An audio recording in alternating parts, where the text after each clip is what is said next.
Hello, welcome to the channel.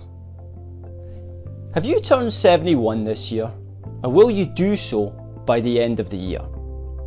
You know you have to do something with your RRSP, but aren't quite up to speed on the finer details.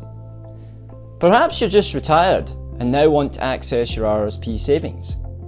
Listen in, as these next few minutes will give you all you need to know. In the year in which you turn 71, federal income tax rules require you to convert your RRSP to a registered retirement income fund, RRIF, or to another option such as an annuity.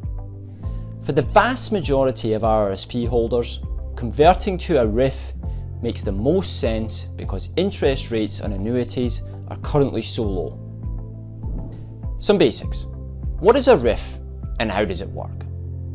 A RRIF isn't much different to an RRSP. You can hold the same investments you have in your RRSP and they will continue to grow tax sheltered. The difference is that a RRIF is used to withdraw retirement income.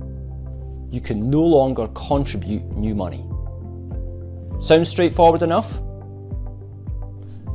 So how much do you have to withdraw from your RRIF each year?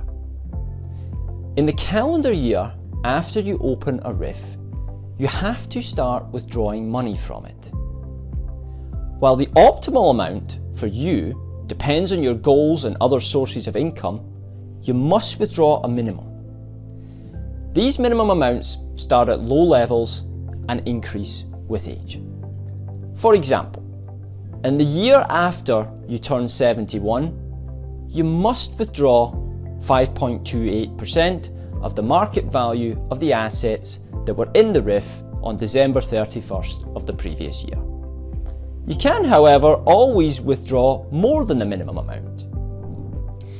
If you have a younger spouse or common law partner, you can base the withdrawal schedule on his or her age, thereby reducing your minimum required withdrawal amount.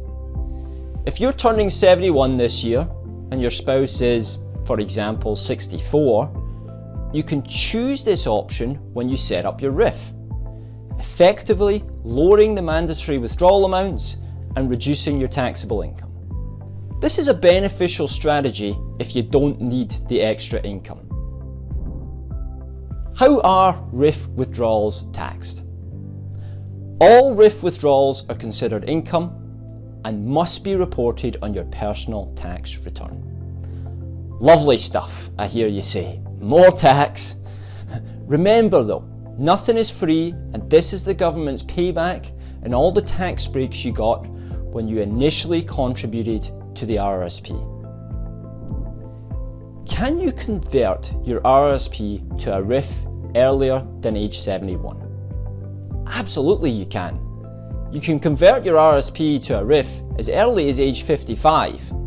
However, once you convert to a RRIF, you must make minimum annual withdrawals, so consider only converting small amounts at a time to give you flexibility each year on how much you have to take out.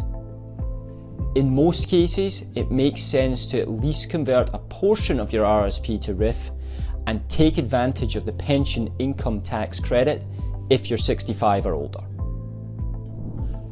What happens to your RRIF when you die? Like the RRSP, the value of your RRIF at the date of your death is included in your income and taxed as such. If you have $1 million in your RRIF, more than half could go to taxes. There are 3 exceptions to this rule. The tax can be deferred if your spouse or common law partner is the beneficiary. In this case, there's a tax-free rollover.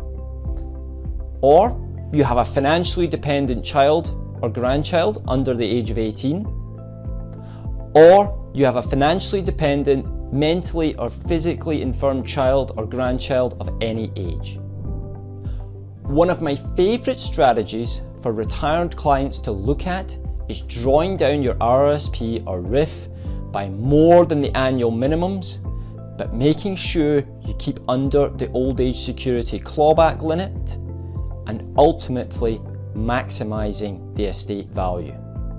If you have any questions on this or anything related to converting your RRSP to RRIF, then please leave a comment below. And don't forget to like and subscribe to the channel. Have a great day.